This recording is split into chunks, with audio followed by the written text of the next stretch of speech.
So I know that doing a video on one of the more popular characters of Danganronpa 2 goes against my general video making philosophy of shine lights on underrated parts of Danganronpa, but you guys can give me this one just this once, right?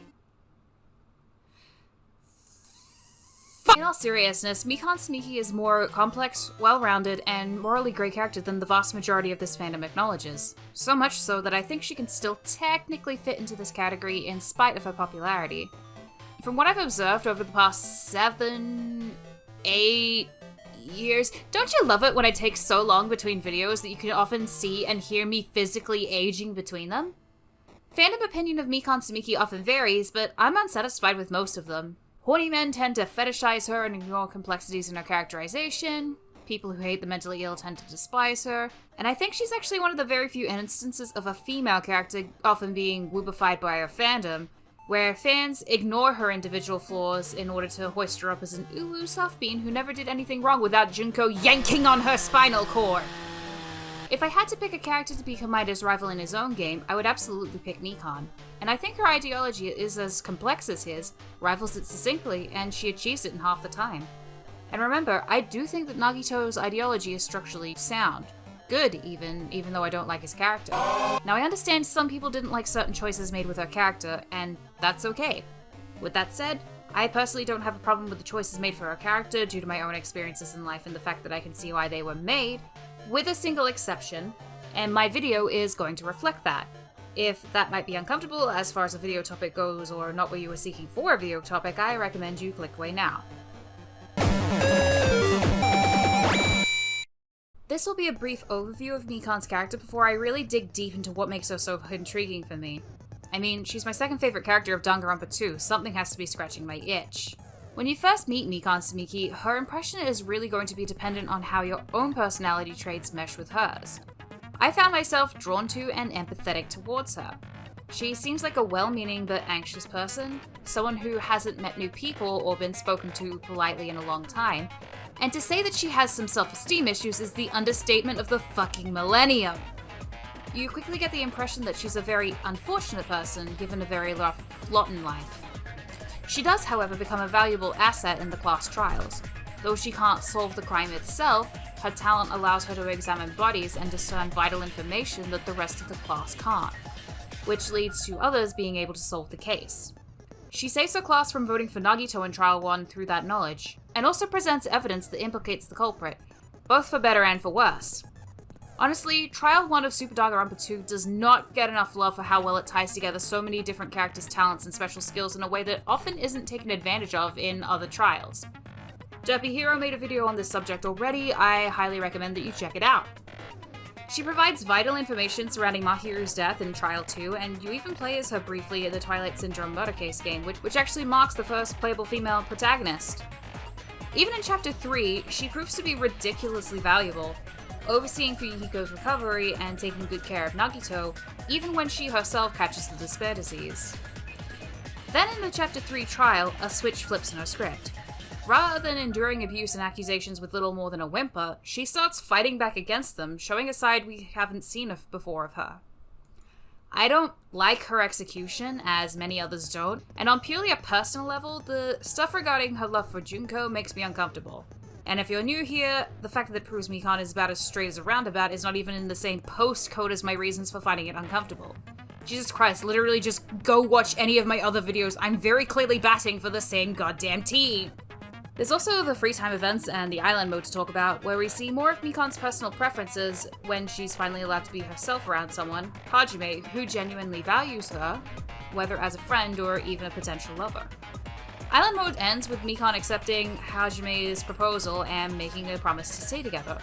And as a personal anecdote, I actually see way more romantic chemistry between Hajime and Mikan than between Hajime and Chiaki, who just seem to have really good platonic chemistry. And that's just as good. Not every relationship between a boy and a girl has to end with them pushing up against each other like Barbie and Ken dolls. Why am I choosing to go with the bonus content first? Context.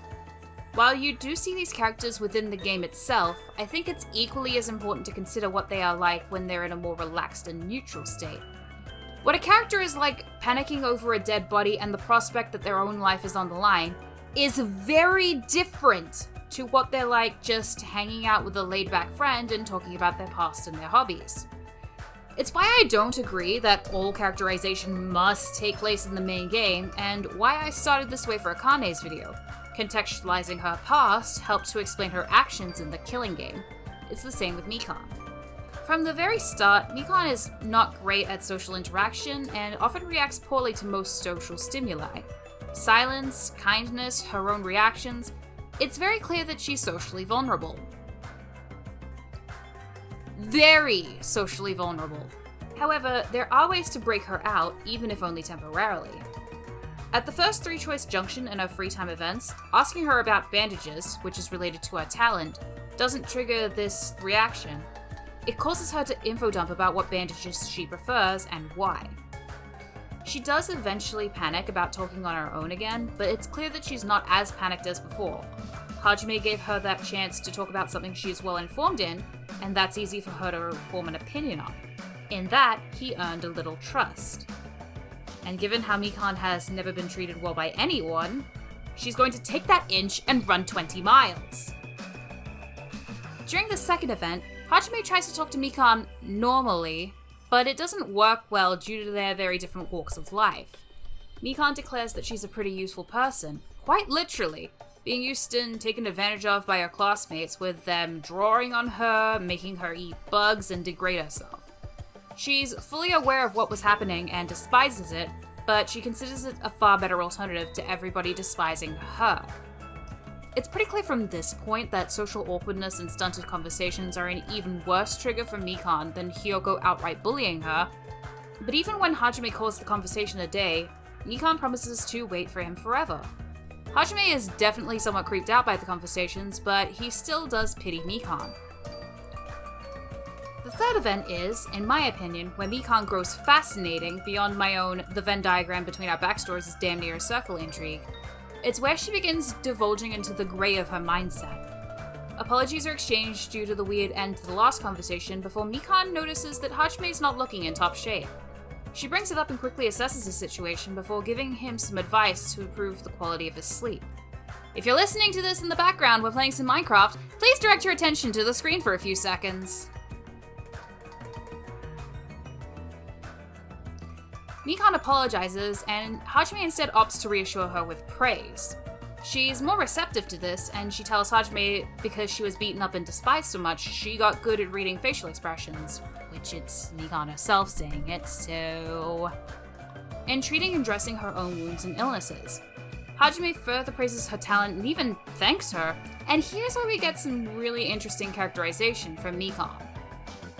Mikan explains that she used to treat herself so she wouldn't die of an infection or something like that, but soon realized that the sick and injured are weaker than she is. They hold no social capital over her like the people who bully her. The reverse is what's true in a far greater quantity. Mikan, finally, holds a minute but absolute amount of power over her patient. For once in her life, she isn't being harassed. And up to this point, it seems to be the only time in her life where that was the case. This one short ramble, while it also shows Mikan is getting more relaxed around ḥᵗᵉ, recontextualizes a lot and adds significantly more to her characterization than one might realize. No longer purely an innocent victim, it adds a certain level of moral ambiguity to her character that I adore. She keeps many patients hovering on the brink between life and death, so they listen to her. It's undeniably selfish, probably goes against the Hippocratic Oath, and definitely goes against what she's legally allowed to do. It proves that Mikan is fully okay with committing malpractice in order to feel a small amount of power and respect, and I find that fascinating.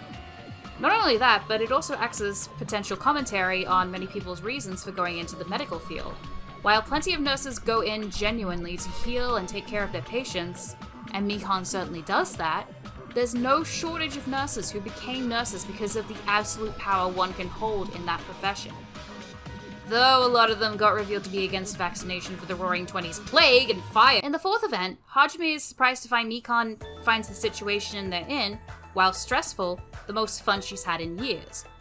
Cooperation and being needed, wanted by her classmates, is a new but very pleasant sensation for her. Mikan then drops a fucking nuclear missile on Hajime when she changes the topic so fast the whiplash sent ∃ flying into the next postcode over. It's very clear that it's Mikan not wanting to be direct with the torment she went through to still keep a degree of separation by talking about it in the third person, but still wanting to indicate to Hajime some of the things that she has experienced. Things that make Hyoko's torment look like child's play. Trauma that Mikan is terrified Hajime will resent her for. From our perspective, it makes no sense, but from the perspective of the person who went through the traumatic situation, it makes complete sense.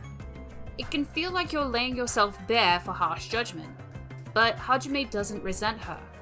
No matter what Mikan is like, she didn't deserve the trauma she went through.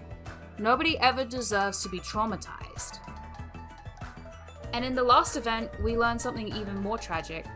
Mikan has endured both hostility and neglect for so long that she finds hostility to be a lesser evil to neglect. Without any positive interactions in her life, she is associated not being tormented with being despised so badly that she is considered completely worthless. It's her biggest fear, that nobody wants her at all. It's clear from her events that she suffers from severe social anxiety disorder. Mikan wants to be an outgoing individual who cares for everyone, but she's caught up in overanalyzing and overcompensating for her mistakes due to her trauma. She's afraid to be alone and unwanted above all. Even if she's a medical prodigy in a life or death scenario, her trauma made her feel like she was worthless. All things that trauma can do to somebody. Mikan can't break out of that specific mindset on her own. She did need someone, Hajime, to come along and not just tell her that she was loved, but reassure her of it. That everyone was glad to have her there, and she was a valuable part of working towards a common goal. And in turn, for trusting and forgiving Mikan's past mistakes, acknowledging her trauma without judgment, and knowing she didn't deserve it no matter what, Mikan fully trusts in Hajime and believes him. They are friends. It goes further with the island mode ending. It makes what I've said about Mikan being enamored with Hajime blatant, with her so worried that Hajime will abandon her like everyone else that she wonders if she should incapacitate him so badly that he would need to be nursed for the rest of his life. Obviously wrong, but Hajime reassures her that she won't need to do anything like that. Not in a panicked sense, which could set off that he's just panicked at her reaction, but calmly, to assure her that it's sincere. He isn't sure how to get her to believe him, and so he suggests the two get married. Not right away, but as a promise. Surprisingly for a marriage proposal, there's not much in the way of romantic love, but I honestly like that. It's not about the romantic love, it's about the hope that Hajime has fostered within Mikan. It's about her, who's been mistreated for so long, finally finding one person who thinks the world of her and wants to see her happy in spite of everything she's gone through. And in a way, it's about Hajime. He admits that he isn't sure if the feeling she's fostered within him is hope, but is sure it's a feeling that will make him stronger as well moving forward.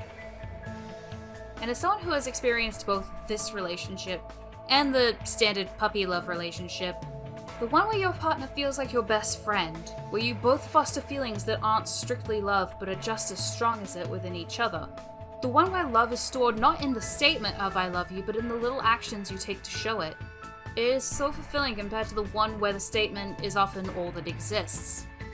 In that way, I find this moment to be so much more powerful than just a standard love confession. I would say among the killers of Danganronpa 2, I honestly find Mikan the most fascinating. Danganronpa 2 mostly focuses on having sympathetic killers reveal their sympathetic attitudes during their trials.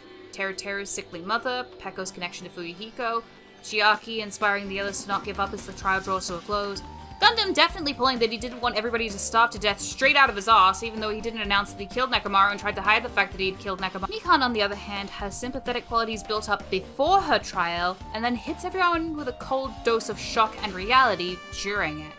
As evidenced by her free time events, Mikan at first is very nervous around the others, clearly wanting to be their friends, but hurt by her constant life of rejection and neglect to the point where she believes that if she doesn't come prepared to any encounter or conversation, she's blown every chance she has of making new friends.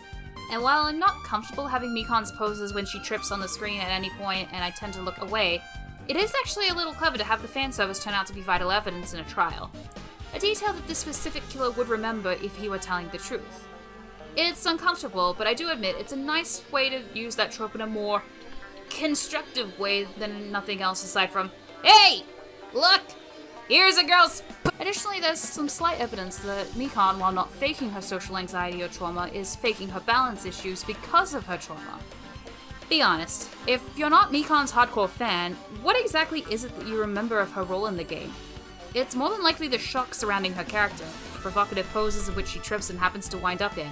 Given how difficult it is to wind up in those positions from those starting points, the fact that it always seems to happen when the room is full of people and at the moment where there's a bunch of tension but nothing it's building to, and finally, the fact that she's the ultimate nurse, a job that requires precision, it all suggests that she's pretending to be clumsy. Mikan becomes absolutely vital during Trial 1. As already said, if she hadn't stepped in and had doubts Nagito was the killer, ⁉ⵄᵗ would have been the only survivor. Her autopsy not only winds up clearing Nagito, but implicating ⁉ⵄᵗ, and leading to the students winning the trial. She literally saved everyone's lives during the first trial. She doesn't play as big a role to the trial proceedings in Chapter 2, but her autopsy does clear Hiyoko of the crime, since it makes it clear that the door leading outside would have to have been blocked by the culprit, leading to the string of evidence that clears Hiyoko of the crime. Her role increases again during Chapter 3. She's just part of the celebrations at first, since Fuyuhiko had recovered from his injury, and she wasn't really permitted to help with Nekomaru's treatment. In general, it's standard stuff for her like everyone else. And then everything hits the wall like Mayu Suzumoto when despair disease shows up. If I'm honest, I'm not as harsh on this motive as everyone else seems to be, and I don't get why everyone is so harsh on it. It's an unfair motive, sure, but have you guys seen the death game genre? Most of these things aren't fair, that's often the point. It's the same with Danganronpa 2. Junko's motive is to kill everyone so they revert and become ultimate despair. So as the class begins to consolidate and become less likely to shank each other over petty drama, she is going to need to rely on more extreme and unwinnable motives. But it also makes it very easy to believe that Mikan could catch the disease and under its influence kill someone. As Akane says, Mikan wouldn't kill a fly. In fact, the fly would probably kill her first. I agree with Akane's judgment. I initially guessed that Sonya would be the killer for this chapter when I first played it. However, Mikan remembering what happened and what happened in the time span between arriving at Hope's Peak and going into the Neo World program recontextualizes her situation, recontextualizes her, and does make it believable that she would kill someone. I used to think that Mikan did deliberately pick to kill Ibuki because she secretly loved her the most, back when it was actually enjoyable to ship Sumiyoda. Since then, however, it's lost its charm when everybody and their mother ships it now, and it's all over the place, and I'm pretty sure Ibuki was just chosen because she was gullible and would follow her to the music venue. As for Hiyoko stumbling into the crime scene, I actually like that Mikan didn't seek to murder Hiyoko directly. I do like that Hiyoko was just collateral damage, showing sometimes a door is simply a door. Shit! This is gonna make me look way more suspicious than I was already. Shit! I'm going to die! Then we come to the trial itself, and when suspicion is finally on Mikan, she initially acts the same, saying that it's horrific that anybody could even think she could be a killer. That is, until Hajime proves several aspects of the case are actions only she could have done. And in that moment, pressured on all sides, she snaps. She's always resented how she's treated, but now she's finally given a reason and that tiniest smidge of confidence to voice her resentment. She's a dead man either way. Her disease caused her to remember everything, making it hard to discern what she should remember, which is what exposes her crime in the end. She's guilty, and Hajime is already sure, though desperately denying, that she's the killer. She can't fake her ignorance forever, and Hajime solved the previous 2 murders. He's capable of solving hers, so why would she continue to endure her trauma, even when she's finally the one in the wrong? Of course she would snap and stop repressing the darker elements of her personality. Most of the culprits in Danganronpa 2 try to swindle you with sympathetic qualities during their trial. Even Chiaki does this. Mikan, however, looks at all of that, decides Peko already had a royal flush in this department, and instead slaps down a Yuno reverse card. Mikan reminds us that not every person who murders someone in these games does so for a sick mother or to free their childhood friend from the game. She reminds the player that these people are still murderers, people who have taken a life, and not the life of someone completely random, but someone we know. Mikan is the ground rushing up from under the player to remind them of these facts by refusing to shy away from it during her trial. Mikan frantically pleading with the class to forgive her exemplifies just how strange it was that those 2 trials turned out so sympathetic. I think that's why Trials 4 and 5 of the game were some of my least favorite trials of the entire series. Mikan had set a really good precedent to lead into the last two murders, but then Gundam literally brutalizes Nekomaru, and it's played with such genuine sympathy that the whiplash sends me following ∫ into the next postcode over. Allowing everyone else the option to fight on another day by sacrificing yourself versus fighting to save a single person, yeah, Gundam does win out in that fight. That was over a year ago, and my opinion has changed. Gundam could have had a selfless motive, but his brutality of Nekomaru, and especially hiding the fact that he killed him, made the motive turn horrifically selfish, but the writing acts like it is selfless. Trial 4 of Super Danganronpa 2 really isn't that great in all honesty. Like, it is worse than Trial 3 in my opinion, because at least its problems are limited to the plot holes and the tone of the trial is at least consistent. Anyway, back to Mikan. Mikan largely erases her sympathetic qualities during her trial, which differentiates her from every other culprit in Danganronpa 2. And it lines up perfectly with her motive, which, unlike Gundam, is selfish and doesn't try to swindle you to believe she is sympathetic. Her motive is pretty clear. She murdered for the sake of despair and for her beloved, unfortunately, Junko Enoshima. It's clear how she got her motive. Despair disease took over the island, Mikan fell susceptible due to having to take care of Nagito and ensure he didn't die, and her specific strain caused her to regain her memories. Hence, she knew her beloved was dead, and she decided to kill to either join her or leave and continue her work. Mikan would have been content either way. She erases that goodwill that she had previously established, and some players' opinion of her never recovered. For me, it elevated her to my second favorite Super Danganronpa 2 character, a spot she's never left for almost a decade, even as my actual favorite switched as I got older. Aside from her execution itself, I think the execution of this Mikan is near flawless and sells the complexity of her character. It brings her darker elements to the foreground and allows her to hate, to resent, to scream and yell, to be depraved. Traits that one who grew up in Mikan's situation would, in fact, likely develop to protect themselves. With the actual analysis out of the way, I like to talk about how what I've talked about with Mikan would play into a rivalry between Nagito Komaeda and her. To explain why Mikan would make a good rival, the first thing to do is to examine Nagito himself. First, there's the most obvious element to him, his absolute fascination with hope. If I were still 14 and only achieving passes in my English classes, I would probably just go, Nagito hope, Mikan despair, perfect rivals. But as I'm fast approaching 23 and spent years studying this and achieving much higher grades, so because of my experience, I want to examine it a bit deeper than that. First off is indeed the fascination with hope and where it comes from. Nagito operates on a luck cycle, it's why he's sent to Hope's Peak. His home life was initially great, with rich and loving parents and a wonderful dog he dearly loved. Then his parents died in a plane crash and his dog committed ⁻ⵒ⁻ⵒ⁻. Nagito was also diagnosed with a severe case of the danger brain worms, with it declared that he would have to be ridiculously lucky to make it to 20. This man baffles God by continuing to live. Nagito is described as a friendly, easygoing guy at first, and we do see glimpses of that throughout the game. Nagito, however, also struggles with his tone, often coming across as more harsh or insensitive than he was aiming to. He might try to compliment someone, only for it to come out sounding like an insult. But there is also the other side of his coin to acknowledge, his ultimate fanaticism. It's the fact he was virtually destined to die young and destined to have a luck cycle that would screw up any attempt to have meaningful relationships in case they ended up like his parents or dog, that made him cling to his ideology regarding hope for absolute dear life, cling to the idea that these talents would make the world a better place and give it stronger hope. He also clings to Hajime for dear life because Hajime is one of the few people to give him the time of day.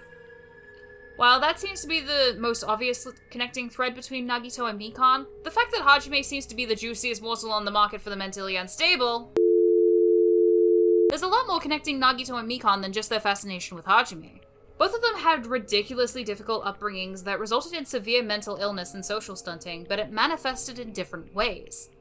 While Nagito often inadvertently offends someone without meaning to do so, the idea of doing that scares Mikan so badly that she could honestly never do it without being absolutely direct with her meaning, like when she roasts Nagito alive in front of everyone at her trial. While Nagito seemingly idolizes the Ultimates and doesn't care about the Ultimates as people, Mikan could honestly care less about everyone's ultimate talent, and just cares for them as people. She would have remembered that Hajime was a reserve course student before anyone else, but didn't even hint towards it being the case, unlike Nagito, who hinted towards it every chance he got. And then there's the most obvious traits, that Nagito is very clearly a medical patient who spends a lot of his time in the hospital, and Mikan herself is a medical professional. Yet, neither one really feels like they have more power over the other. Even when Mikan was directly responsible for keeping him alive, even when she herself caught the disease by working so closely with him, she kept him alive. It's superficial framework, sure, but it is framework to show that they're forever linked, with neither character really achieving a moral high ground of being explicitly right or good. It's something like that would honestly be an incredibly intriguing story to go with.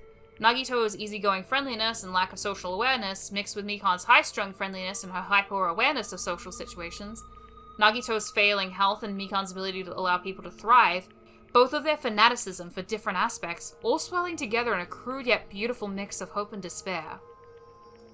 So yeah, these two would make for excellent rivals of each other, and honestly, I think that was the idea, and why Mikan is positioned as often the fourth main character despite only surviving half of the game. This video was meant to come out at the end of 2021. Unfortunately, a conga line of never-ending mental health issues and petty drama in my personal life meant I had to deal with the video being set back several months. I still hope that the end product has proven enjoyable and that I presented Mikan in a light that she often doesn't get depicted in, showing all the good and bad in her character and painting her as a wonderfully complex character. Again, one of the best characters in Super Danganronpa 2. I do at least have one more script almost fully written, but after that script, I don't know. It's not that I've analyzed all I can with this series, but more, I think I'm just exhausted with pure analysis videos. I've already released a trailer for Danganronpa ∙ a rewrite of a fangan I wrote when I was a teenager, and that I'd like to rewrite and redo now that I'm older and wiser. It'll be a long haul and a massive push, but I want to get Danganronpa ∙'its prologue out by this year. The script for that is already written, it's just a matter of creating the video assets to produce it. That's what's going to eat up a lot of time to produce it to a professional value, since I'd be one set of hands working on most of it due to the fact that I don't want to take labor from someone without paying, but also can't afford the labor of others.